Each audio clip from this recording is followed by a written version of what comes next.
भक्तों के चरित्रों का मनन करने से बहुत बल मिलता है। ध्यान पूर्वक सुने। ये अनन्य भक्ति भक्तों के आचरणों में दिखाई देती है। ये अनन्यता, ये अपने मन, बुद्धि, चित्त, अहम और तन, इंद्रियां सब प्रभु को अर्पित किए हुए हैं। श्री आस्करण जी महाराज यद्यपि ये राजा हैं, जैसे लोगों का भ्रम होता है कि भगवान का भजन तो केवल भिक्षुक बन करके ही किया जा सकता है, कि हाँ कपड़े लत्ते फटे और एक लौकी का कमंडल, वही ऐसा नहीं है। बड़े बड़े चक्रवर्ती सम्राटों ने भक्ति की बाजी ऐसी जीत ली कि बड़े बड़े लंगोटी वाले उनके आगे झुक गए। ये नहीं सोचना चाहिए कि हम गृहस्थ हैं तो हम भगवान को कैसे प्राप्त कर सकते हैं। नहीं नहीं, आप केवल प्रभु के हो जाइए, क्योंकि प्रभु के हैं ही, और अपने मन वचन कर्म से उनको अपना स्वामी मान लीजिए। उनके जैसा प्यार करने वाला और कोई नहीं है। ये आस्करण जी पृथ्वीराज जी के पौत्र भीम सिंह जी के पुत्र थे और इनके गुरुदेव थे श्री कील्हदेव जी। ऐसे अद्भुत महान पुरुष गुरुदेव कि एक बार ध्यान में ऐसे मार्ग में बैठे हुए थे और बादशाह उधर से निकला तो सेवकों ने हटाने की कोशिश की। तो अब वो ध्यानस्थ थे, तो बादशाह को क्या पता कि ऐसा भी ध्यान होता है। उनको हिला रहे हैं, ध्यान से ही नहीं। तो आवेश आ गया। वो म्लेच्छ धर्मावलंबी था, उसने कहा बड़ी की सी कील इनके माथे पे ठोक दो, देखते हैं इनका कैसा ध्यान है। इतनी बड़ी कील जो छापे की आती है, पूरी कील हथौड़े से उनका ध्यान ही नहीं विचलित हुआ। कील्हदेव जी के मस्तक पर पूरी कील, क्योंकि शरीर में है ही नहीं, प्रभु में है। ऐसे गुरुदेव के शिष्य श्री आस्करण जी महाराज, और इनके ठाकुर का नाम श्री राधा मोहन जी। ये आठों पहर अपने ठाकुर जी की सेवा में रहते थे। सेवा धर्म बड़ा अमोघ है, इसीलिए सब सेवा धर्म का निर्वाह नहीं कर पाते। माला घुमा लेना, थोड़ा पाठ कर लेना हो सकता है सबसे, लेकिन श्री जी की सेवा, ठाकुर जी की सेवा, ये बड़ा समर्पण का भाव इसमें चाहिए। चाहे जितना शरीर बीमार हो या कष्ट हो, अगर हमारी जीने की सामर्थ्य है, चलने की सामर्थ्य है, तो हम अपनी ठाकुर सेवा के बिना नहीं रह सकते। चाहे बुखार हो, चाहे कष्ट हो, कुछ भी, निष्ठा, चमत्कार प्रकट हो जाता है सेवा से।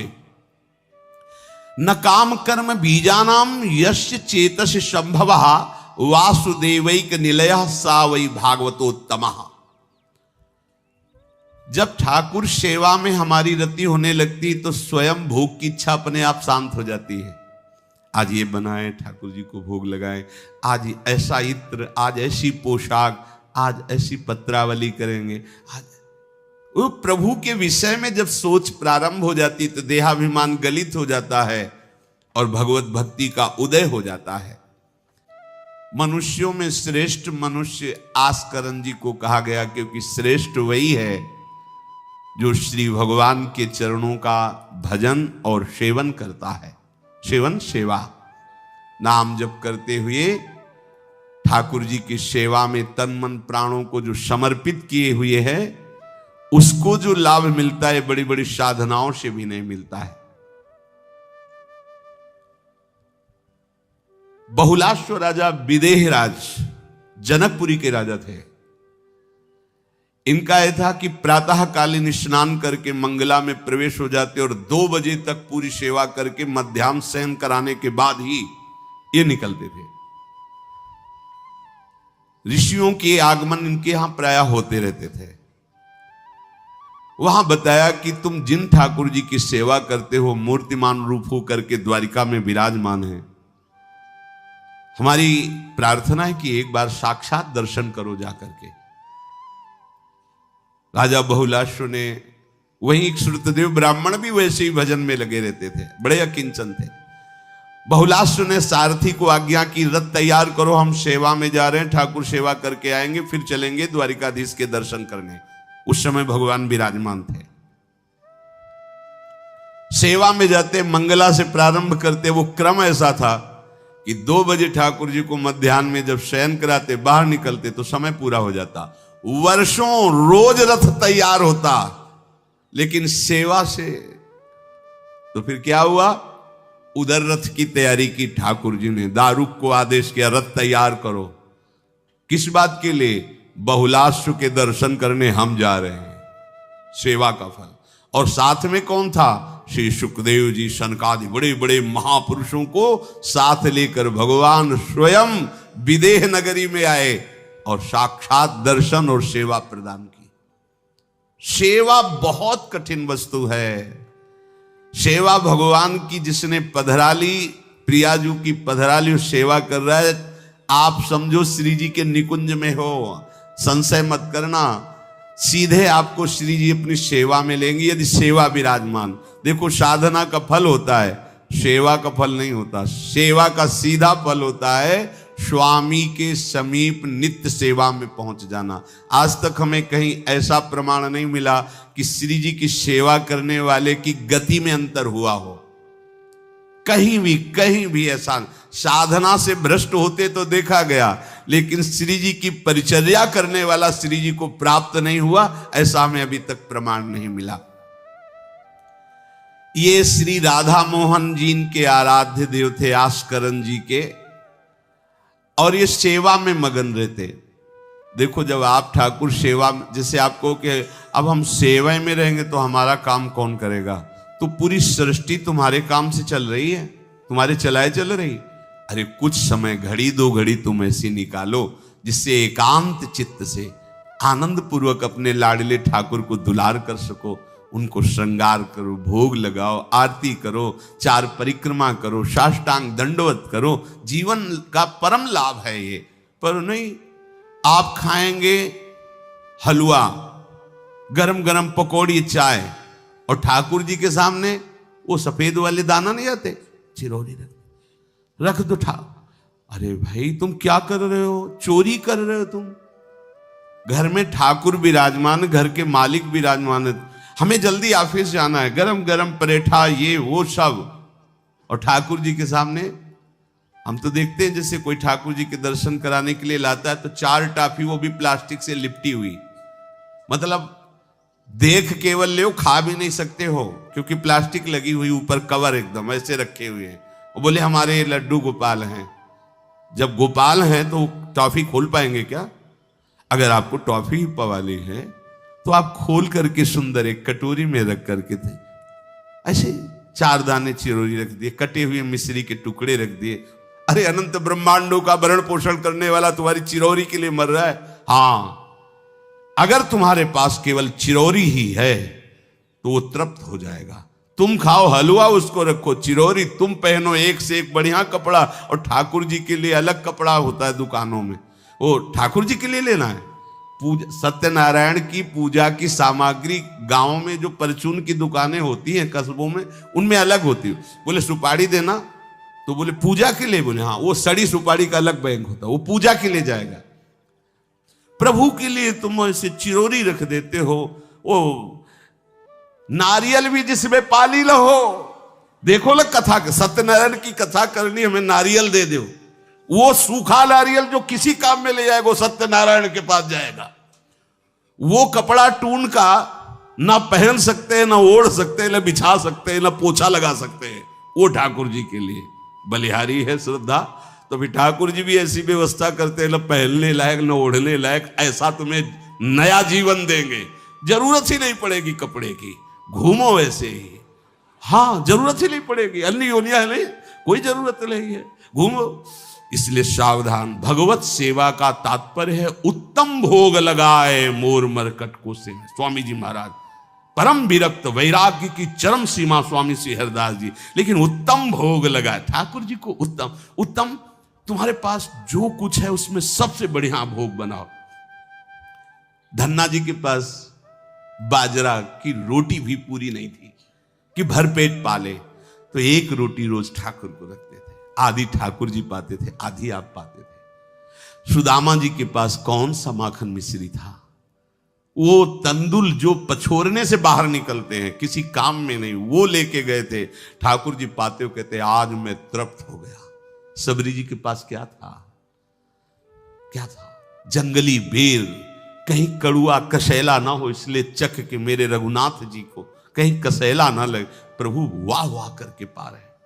विदुरानी जी ने कौन सा 56 भोग पवाया, केले के छिलके भाव दशा में डूबी हुई। देखो हमारे ठाकुर को कुछ नहीं चाहिए, भाव से समझिए। ये बिहारी जी को 4 घंटे बैठने के लिए 10-10 लाख रुपए का फूल बंगला निकला, काम थोड़ी चलाया जाता है। अरे हमारे लाडले सरकार है, अगर 4 घंटे बैठ गए 10 लाख खर्चा हो गया तो क्या। अनंत ब्रह्मांडों का सृजन करने वाला ठाकुर हमारे पास नहीं है, तो ठाकुर जी को आपका भाव चाहिए। और आप तो सो बढ़िया पलंग में, और ठाकुर जी को एक छज्जा में विराजमान किए, छज्जा में ऐसे उतर नहीं सकते,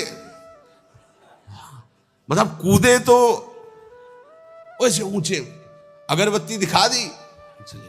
आप तो नहीं, अपने लाड़िले ऐसे प्यार करो, ऐसी जगह सिंहासन रखो कि उतर कर अगर आपके वन विहार करना चाहे तो उतर लेना, ऐसा विराजमान करो आराम से। वो एकदम वो सिर्फ दीवार में ऐसी जगह, या तो बाहर वाले कमरे में, अपने कमरे में तो ठाकुर जी रहेंगे ही नहीं। अरे भाई अगर घर में ठाकुर जी तो उठते बैठते निकलते, उनके दर्शन हो रहे, चोरी क्या। तुम तो हमारे घर के माई बाप हो, सब देखो, चोरी क्या आपसे। आपको जो अच्छा न लगे सुधार देना, ऐसे रहना चाहिए। बिल्कुल भगवत प्राप्ति निश्चित है। ये सेवा पद्धति है, बड़े भाव से आप इसको स्वीकार कीजिए। हमारे लाडले बड़े कृपालु हैं।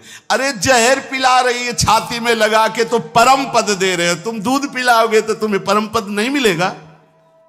पूतना जहर लेकर के पिला रही बाल गोविंद को, अभी 6 दिन के ठाकुर हैं, उसे परम पद प्रदान किया, और आप रोज सुंदर सुंदर भोग लगा रहे हो और तुम्हें भगवत प्राप्ति नहीं होगी। ठाकुर जी की आरती उतार रहे हो, बलिहारी जा रहे हो, उनके सामने कीर्तन कर रहे हो, नृत्य कर, विश्वास तो करो ना, तुम्हें भगवत प्राप्ति हो जाएगी। आस्करण जी ने एक चौकीदार पूजा गृह के बाहर बैठाल दिया और कहा कोई भी भीतर आने ना पावे, क्योंकि एक बार भी सेवा में विक्षेप मुझे बर्दाश्त नहीं। तो ठीक 10 घड़ी का इन्होंने भी नियम, जो नियम लो उसका निर्वाह करो। 4 घंटे। दिल्ली का बादशाह किसी कारण से उधर आया हुआ था, उसने कहा मुझे आस्करण जी से तुरंत मिलाया जाए। पहले तो राजा लोग होते थे और बादशाह, अब जैसे मुख्यमंत्री और प्रधानमंत्री, राष्ट्रपति। तो जो मुख्यमंत्री हैं ये राजा हैं प्रदेश के, और वो संपूर्ण राज्यों का बादशाह उसे कहा जाता था। आस्करण जी को शीघ्र हमारे सामने उपस्थित किया जाए। प्रार्थना की कि महाराज असंभव, इस समय आस्करण जी महाराज अपने ठाकुर जी की सेवा में हैं और उनका आदेश है 4 घंटे कोई हमसे बात ना करे। आस्करण जी को सूचना देने के लिए बार बार सेवकों को आदेश किया, पर कोई भी सेवक बादशाह की आज्ञा पर नहीं उतरा। हम अपने राजा से ऐसा नहीं प्रार्थना कर सकते। 4 घंटे। बादशाह को बहुत कष्ट हुआ कि हमारी आज्ञा का उल्लंघन। तुरंत आदेश किया सेनापति को, बुलाओ, देखते हैं कि हमारी आज्ञा का उल्लंघन का परिणाम क्या होता है। सेनापति तुरंत उपस्थित हुआ। इस नगर के सबको दंड दिया जाए और बंदी बनाकर आस्करण को हमारे सामने लाया जाए, क्योंकि बादशाह है।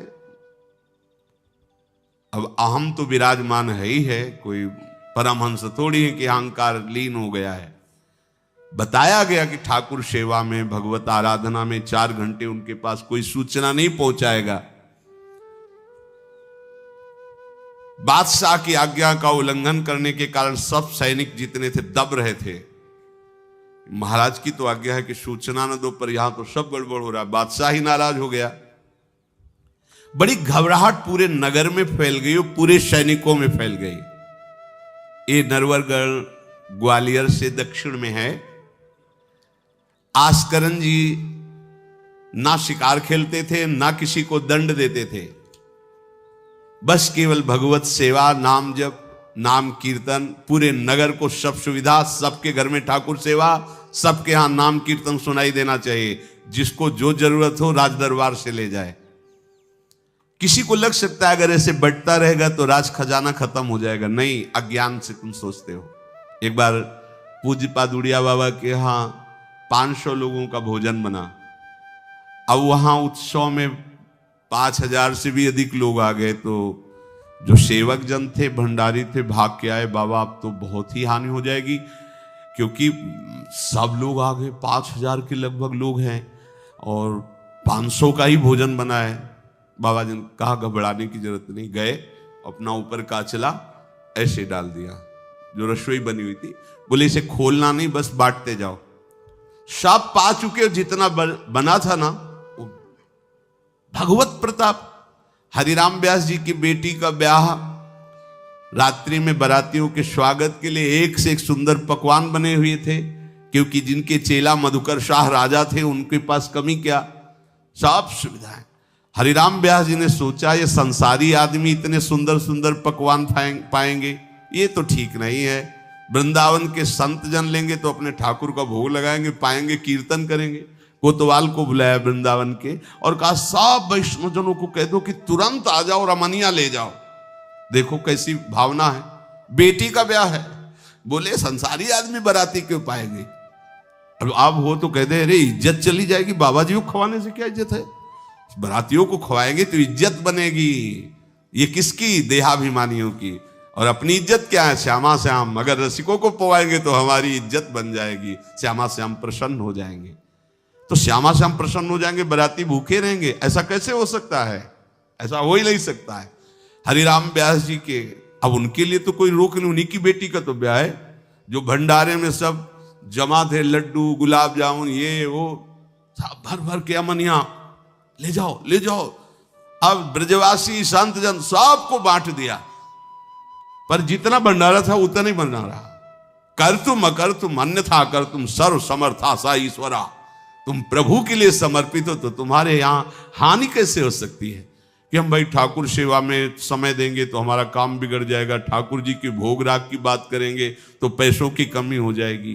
पक्की मूढ़ता है, ये ऐसा व्यापार है ठाकुर सेवा, संत सेवा। ऐसे करो और कई गुना बढ़कर के हाथ में आ जाएगा, देख लेना। क्योंकि सब दुखों का कारण पाप है, और जब ठाकुर सेवा, संत सेवा, तो इससे पाप नष्ट होते। जे ही पाप नष्ट हुए, सुख का मार्ग खुल गया, पर अज्ञानी जानता नहीं है। अब बादशाह के आदेश से हड़कंप मच गया। कही के पठाई कहो कीजिए लड़ाई, सुनी रुचि उपजाई चली पृथ्वी पति आयो है। पर्यो सोच भारी तब बातियों विचारी कही, आप एक जावो गयो अचरज पाई है। सेवा करी सिद्धि साष्टांग होई के भूमि परे, देखी बड़ी बेर पांव खड्ग लगायो है। कट गई एड़िए पे टेढ़ी हूं न भौं करी, करी नित नेम रीति धीरज दिखाई है। बादशाह ने कहा आखिरी हुक्म है, आस्करण को हाजिर किया जाने, संपूर्ण सेना से विध्वंस मचा देंगे, नरवर गण को पूरा नष्ट कर देंगे। जो प्रधान सेना नायक था वो हाथ जोड़ करके बादशाह से बोला कि आप समझो, हम आपके सेवक हैं, आपसे लड़ कैसे सकते हैं, आप बादशाह हो। पर मेरी प्रार्थना है आप अकेले जाकर के देख लीजिए, आस्करण जी सेवा में है, अकेले जाकर बात कर। हम सूचना नहीं दे सकते पर आपको रोक नहीं सकते, आप जाकर के बात कर लीजिए। बादशाह को लगा कि बात तो सही कि हमारे ही अनुकूल है, ये कोई वैरी तो है नहीं, चलो कोई अंगरक्षक नहीं। और स्वयं अंदर जाकर के देखा तो सारी सेवा हो चुकी थी, ठाकुर जी की साष्टांग दंडवत कर रहे थे। सत्संग में भी कहा है कि आप लोगों का जैसे शरीर स्वस्थ है तो साष्टांग दंडवत का नियम लेना चाहिए। अपनी ठाकुर सेवा करके 5, 7, 11, 21, 51, 108 अपने ठाकुर जी 4 परिक्रमा की, कहीं से भी 108 दंडवत। एकोपि कृष्णः कृतः प्रणामो दशाश्वमेधा व्रतेन तुल्यः दशाश्वमेधि पुनरेपि जन्म कृष्ण प्रणामी न पुनर्भवाए। ये भीष्म जी बोल रहे हैं। एक बार हमारे श्री कृष्ण को कोई साष्टांग दंडवत कर दे, 10 अश्वमेध यज्ञ का फल अवभृत स्नान का उसे प्राप्त होता है। पर 10 ये अश्वमेध यज्ञ करने वाला पुनर्जन्म को प्राप्त होता है, पर एक बार श्री कृष्ण को साष्टांग प्रणाम करने वाला पुनर्जन्म को प्राप्त। दशाश्वमेधि पुनरेपि जन्म कृष्ण प्रणामी न पुनर्भवाए। अपने पास तो भगवत प्राप्ति के लिए बहुत से अस्त्र हैं, केवल नियम पूर्वक प्रयोग करो, माया का प्रवाह बंद हो जाएगा। ठाकुर सेवा के बाद करना चाहिए साष्टांग दंडवत। हमने महापुरुषों को देखा है, गुरुजनों को देखा है। अब शरीर उस लायक नहीं तो भाव से कर लीजिए। अगर शरीर स्वस्थ है और आप करने लायक हैं तो जरूर, जैसे माताएं बहनें सखियां हैं तो पंचांग, एक पंचांग दंडवत की खड़े हो गए, हाथ जोड़ा, मंत्र अंदर स्मरण किया, फिर पंचांग 5, 7, 11, 21, 51 ऐसा करना चाहिए। आस्करण जी भगवत सेवा करके साष्टांग दंडवत कर रहे थे नियम पूर्वक। अब ये तो पता चल गया कि कोई आया है, पर ना नजर दी, ना बात की, ना रुके। उठे साष्टांग दंडवत, फिर उठे, फिर साष्टांग दंडवत। बादशाह खड़ा देखता रहा, ये तो ना हमारी तरफ देख रहे हैं ना बोल रहे हैं। बहुत देर हो गई, चुपचाप। पद का अभिमान होता है। अब वो बादशाह ठहरा, खींची तलवार, म्यान से निकाली और जब ये साष्टांग हुए तो मारा ऐसे, तो एड़ी उड़ गई, कट गई एड़ी आस्करण जी की। लेकिन आस्करण जी ने ना दंडवत रोकी, ना मुड़ करके देखा, खून की धार बह रही। निष्ठा देखिए, यह है अनन्य भक्ति की निष्ठा। नहीं कहा कि अब रुक गए, कुछ नहीं, वैसे ही खड़े हुए, फिर साष्टांग दंडवत, फिर खड़े, खून से लथपथ हो रहे। कोई कष्ट का अनुभव नहीं दिखा रहे कि ऊ कहे या पीछे मुड़ करके देखे। अब तो धैर्य छूट गया बादशाह कि ये मेरे से तो अपराध बन गया, ये कोई नाटक नहीं कर रहे, ये तो सच्ची में महान भागवत है। क्योंकि जो पद का अभिमानी जन होता है वो ये नहीं जानता है कि भक्ति क्या होती है, भक्ति का स्वरूप क्या होता है, भक्तों की निष्ठा क्या होती है। उनको तो लगता है कि मैं अमुक पदाधिकारी हूं, मैं इतना, तो ये बाबा जी लोग भीख मांगने वाले, इनके आगे क्या जमीन में बैठे, हमारे लिए कुर्सी की व्यवस्था नहीं होगी क्या? हमारे को इस पद का अभिमान जो मिला है उसका सम्मान होना चाहिए। तो वो जिस पद में है, इस सृष्टि में कोई वो पद नहीं है, वो हरिदास पद में है, हरि पार्षद। तुम तो मायाकृत सृष्टि के किसी पद पे होगे, वो मायापति के निजी पार्षद हैं। तुम्हें दिखाई देता है भिखारी है, तुम्हें दिखाई देता है भिक्षुक है, नहीं नहीं, वो इतने बड़े बादशाह के ऐसा बादशाह पैदा ही नहीं हुआ है? चाह मिटी चिंता मिटी मनुआ बेपरवाह, और जिनको कछु न चाहिए वो साहन के साथ। नरपति सुरपति लोकपति जिनके भावे घास, जिनके भावे घास, रहे परमानंद में तज सब ही की आस। गर्दन उतार दोगे, अगर हरि का विधान होगा तो शरीर ही नष्ट होगा। नहीं, तो हमें छू भी नहीं सकते, हमारे स्वरूप को नहीं छू सकते। भक्त अपनी निष्ठा पे होता है। एक बार भी आस्करण जी ने मुड़ करके नहीं देखा बादशाह की तरफ। अब तो धैर्य छूट गया बादशाह की, गलती हो गई हमसे। ऐसा ही होता है। नवलदास जी को वृंदावन से हरिवंश महाप्रभु के शिष्य थे, तो बादशाह तुर्की था, उसके मन में वैश्यकुल के प्रति बड़ी ईर्ष्या पैदा हुई थी। तो उसने कहा भारत में वैश्यकुल नहीं रह जाना चाहिए, नष्ट कर दो। आतंक स्वरूप उनका काटना मारना, लाखों वैश्यों का कत्ल कर दिया। पता चला कि दूसर वैश्य एक वृंदावन में भी है। आए, उनको बंदी बना लिया, सामने पेश किया, कहा सर झुकाओ। कहा तो झुक चुका है एक जगह, राधा वल्लभ लाल के चरणों में। अनंत कोटि ब्रह्मांडों के बादशाह के सामने सर झुक गया है। अब तू तो एक भूमंडल का जबरदस्ती बादशाह बना बैठा है। बोले जंजीरों में बांध दो इसको, रोज कोड़े लगाओ, भोजन मत दो, फिर इसको हम दंड निश्चित करेंगे। देखते हैं, बहुत अपने अभिमान में है। बांध दिया। सुबह कोड़े लगाने गए तो जंजीरें पड़ी थी और कुछ नहीं था। फिर खोजा तो वृंदावन में राधा वल्लभ जी के दर्शन के, फिर बांध के ले गए।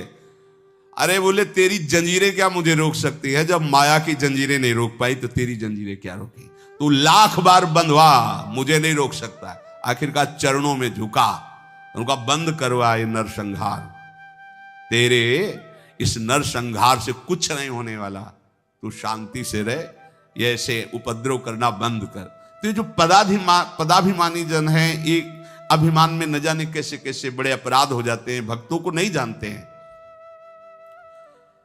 उठी चिक डारी तब पाछे सो निहारी, कियो मुजरा विचारी बादशाह अति रीझे हैं। हित की सचाई यह ने कुना कचाई होत, चर्चा चलाई भाव सुन सुन भींजे हैं। बीते दिन को नृप भक्त सो समायो, पृथ्वीपति दुख पायो सुनि भोग हरि छीजे हैं। करे विप्र सेवा तिने गांव लिख न्यारे दिए, वाके प्राण न्यार लाड़ करो कही धीजे हैं। पूरी दंडवत की, ठाकुर जी को प्रार्थना की, चिक डाल दी जो मध्याह्न विश्राम की, फिर पीछे मुड़े। तब तक खून बह रहा है। पीछे मुड़कर देखा, बादशाह जोहार की, बिल्कुल गुस्सा नहीं। राजा को इनकी ये धैर्य शैली देखकर कि अपने इष्ट के प्रति निष्ठा और मेरे अपराध का कोई भी इनके ऊपर प्रभाव नहीं, रीझ गया, बहुत प्रसन्न हुआ और कहा आज मेरे नेत्र सफल हुए कि मैंने ऐसा निष्ठावान भक्त देखा। ना तो तुम्हारी भ्रकुटी में थोड़ा भी रोष है, और ना तुम्हें पीड़ा है, और ना कोई थकावट है। हम आपसे वार्ता करना चाहते हैं, क्या है आप में ऐसी सामर्थ्य कहां से आई कि आपने अपनी निष्ठा छोड़ी और तलवार से एड़ी काट दी? एड़ी, अरे ऐसे काट, जरा सा कुछ लग जाए तो देखो कैसा लगता है। एड़ी कट गई, खून निकल गई, दंडवती बंद नहीं हुई। जब वो बैठ करके भगवत भक्ति की बात की, बादशाह के आंसू आ गए। संत का यही प्रभाव होता है। देखो राजा है पर संत है। विभीषण जी से भगवान कहते, तुम सरीखे संत प्रिय मोरे, धरो देह नहीं आन। ये नहीं भूल होनी चाहिए कि अरे ये तो बड़े अच्छे कपड़े पहने, ऐसे ऐसे, ये क्या भक्ति करते हो। भक्ति का मतलब केवल इतना ही नहीं है कि भिक्षुक वेश हो। भक्ति किसी से भी हो सकती है, कोई भी हो सकता है, कहीं भी हो सकता है, क्योंकि सब भगवान के बंदे, सब भगवान को दुलार कर सकते हैं। अपनी कीमती रुमाल तत्काल पट्टी बांधी अपने हाथ से आस्करन जी के चरणों में। स्वयं बादशाह ने घुटने टेक कर तुरंत और कहा कि आज मैं निहाल हो गया। आपकी ये जो भक्ति है, ये जो निष्ठा है, आज प्रभु की हम पर बड़ी कृपा है जो मुझे दर्शन हुआ आप जैसे भक्ति की निष्ठा का। बादशाह अत्यंत प्रसन्न होकर के आपको क्या सुख प्रदान करें। होगा हमारी सेवा निष्ठा है, आप जब चाहते तब आदेश दे देते हैं, तो आप मुझे अपने आदेश से मुक्त कर दीजिए। आज के बाद हमारा कोई शासन आपके ऊपर लागू नहीं रहेगा। आप जब चाहें स्वेच्छा से आप आ सकते हैं, ना आए तो आपका राज्य, हमारा कोई अधिकार आज से नहीं। श्री आस्करन जी को एक बार बहुत शरीर में बुखार आ गया, इतना कष्ट पीड़ा होने लगी। अब वो कैसे सेवा करें, भीषण कष्ट है, उठा नहीं जा रहा। प्रातःकालीन बेला से ही सेवा प्रारंभ होती थी। बस उनको एक चिंता है कि अब सेवा कैसे होगी, सेवा कैसे होगी। उसी शिथिलता में भगवान अपने निजी सेवक में जो और परिचर्या करने में थे उनको आदेश किया चरणामृत पिला दो, ठीक हो जाएंगे। वो रात्रि में ही चरणामृत, महाराज ठाकुर जी ने कहा चरणामृत आप, जो ही चरणामृत पिया शरीर का रोग नष्ट हो गया, स्वस्थ हो गए, सुबह सेवा में गए। इसीलिए आप लोगों से प्रार्थना करते हैं, अकाल मृत्यु हरणम सर्वव्याधि विनाशनम श्री कृष्ण पादोदकम पीत्वा पुनर्जन्म न विद्यते। मान लो भैया, एक डॉक्टर औषधि देता है, पैसे लेता है, फीस के पैसे भी लेता है, और ना फायदा करे तो भी उसी दवाइयों का तुम आश्रय लेते हो। हम कह रहे हैं कि संसार से मुक्त होने के लिए चरणामृत सिद्ध औषधि है। रोज चरणामृत ठाकुर जी का पियो, कोई पैसा नहीं लगता। बिहारी जी, राधा वल्लभ, राधा रमन, जहां चाहो, बड़े उदार ठाकुर। चरणामृत, अगर इतना चरणामृत मिला उसमें आप 1 लीटर जल मिला लीजिए, चलता रहेगा। जब कमी लगे फिर जल मिला लीजिए, चरणामृत ही रहेगा। आप वर्षों इतने चरणामृत को पी सकते हैं जल मिला मिला के, अकाल मृत्यु नहीं होगी। समस्त रोगों के नाश करने की सामर्थ्य चरणामृत में है। कोई भी व्याधि आपको परास्त नहीं कर पाएगी। और पुनर्जन्म न विद्यते, हम भगवान के धाम में चरणामृत के प्रभाव से चले जाएंगे। अब इस पर श्रद्धा कितनी है देखो आप, 10 बार वर्णन किया होगा। नियम से चरणामृत पियो, अपने ठाकुर जी का, श्री जी का चरणामृत पात्र में रख लो, 2 बार 3 बार दिन में पियो। चरणामृत आपको अकाल मृत्यु हरणम सर्वव्याधि विनाशनम श्री कृष्ण पादोदकम पीत्वा पुनर्जन्म न विद्यते। एक बार किसी विपक्ष राजा ने आक्रमण कर दिया आस्करन जी के ऊपर। आस्करन जी के जब बात पता चली कि वो आक्रमण, तो उनका प्रभु हमसे मार काट नहीं होगा, सब में आप विराजमान हो, अब हमसे नहीं हो, या तो राजपद हटाओ, मुझे कहीं एकांत ले चलो, मैं आपके लिए रोऊं तड़पूं, अब ये सब नहीं होगा कि अब हम फिर तलवार उठाएं, मार काट शुरू करें। पर अंदर से आया कि तुम राजा हो तो प्रजा की रक्षा करना तुम्हारा कर्तव्य है। तो उन्होंने पूरी सेना सजाई, जानते हो कैसे? सब मंजीरा लो और स्वयं बोले नाम कीर्तन करो, राधा वल्लभ श्री हरिवाल श्री वृंदावन श्री। कहां जा रहे? बोले युद्ध करने जा रहे हैं। ऐसे युद्ध होता है। प्रभु से कहा हमसे मारकाट होने वाले नहीं, जब हमारा कर्तव्य ही तो हम ये कर्तव्य कर रहे हैं। राधा वल्लभ श्री हरिवंश, राधा नाम कीर्तन। तुरंत आकाश में मेघ छा गए और इतने बड़े बड़े ओले शत्रु पक्ष में और हल्की फुहारे इधर के पक्ष में। जहां नाम कीर्तन, हवा चल रही, हल्की हल्की नन्ही नन्ही फुइयां बरस रही और कीर्तन में हाल, और उधर इतने इतने बड़े ओले, सब भाग गए। अस्त्र शस्त्र की आवश्यकता नहीं हुई। शत्रु पक्ष जब भागा और उधर का राजा के चरणों में गिरा कि मुझे माफी दे दो, मुझे पता नहीं था आप इस कोटि के महाभागवत हैं। यह है अनन्य भक्ति। यदि हम अपने प्रभु की सेवा, प्रभु का नाम जब, प्रभु के गुणों का गायन करते हैं, तो किसी की भी ताकत नहीं कि हमें परास्त कर सके।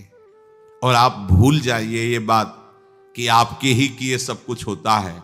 आप देहाभिमान में भटक रहे, आपके किए ले। हम कह रहे मान लो, मान लो, केवल प्रभु की करुणा एक दृष्टि से अनंत ब्रह्मांड का सृजन हो गया। एक दृष्टि से अनंत ब्रह्मांडों का सृजन। भैया तुम्हारा परिवार क्यों दुखी रहेगा? तुम्हें क्यों भूखा रखेंगे प्रभु? पशु पक्षियों को देते हैं, हर जीव जंतु को देते हैं। तुम तो भगवान के भक्त हो, तुम्हारे को कैसे वो नहीं देंगे? विश्वास करो, जो तुम्हें कार्य मिला है धर्म पूर्वक करो, नाम जप करो, प्रभु की सेवा करो। गंदे आचरण, गंदे नशा, गंदी बातें, ये सब छोड़ दो, क्योंकि यही तुम्हारी दुर्गति, अशांति का कारण बनेगी। पैसा बढ़ा है, मदिरा पान करना, व्यभिचार करना, उसे सुख समझ रहे हैं। पैसा है, पद है, समझ रहे हैं कि हम जीवन का लाभ ले रहे हैं। अरे ये लाभ तो सुअर कुत्ता भी ले रहे भैया। निद्रा, भय, आहार, मैथुन हर जीव भोग रहा है। तुम मनुष्य जन्म ले करके बड़े बुद्धिमान होकर उसी भोग रहे हो, तो कौन सी बात? तिनते खर सूकर स्वान भले, गोस्वामी तुलसीदास जी। सुअर कुत्ता गदहा उससे अच्छे। क्यों? क्योंकि अपने कर्म भोग कर ऊपर की तरफ उठ रहे हैं, उनके पाप नष्ट हो रहे हैं। वो आप ऊपर उठकर मनुष्य जन्म कर प्राप्त करके पाप कर्म कर रहे हैं, आप नीचे अधोगति को जा रहे हैं। इसलिए सबसे प्रार्थना है, ये गंदे आचरण, जब आप मदिरा पीते हैं तो आपकी बुद्धि तमोगुण राक्षसी वृत्ति से हो जाती, खुद आपको अनुभव इस बात का, आपकी दुर्दशा हो जाती है, बुद्धि भ्रष्ट हो जाती है। फिर व्यभिचार, जुआ, चोरी, हिंसा कैसे आपको सुख प्रदान करेंगे? ये जो निकृष्ट हैं, जो अधर्म हैं, जिनकी क्रिया ही दुखमय है, उस दुख से तुम कैसे सुख प्राप्त कर सकते हो?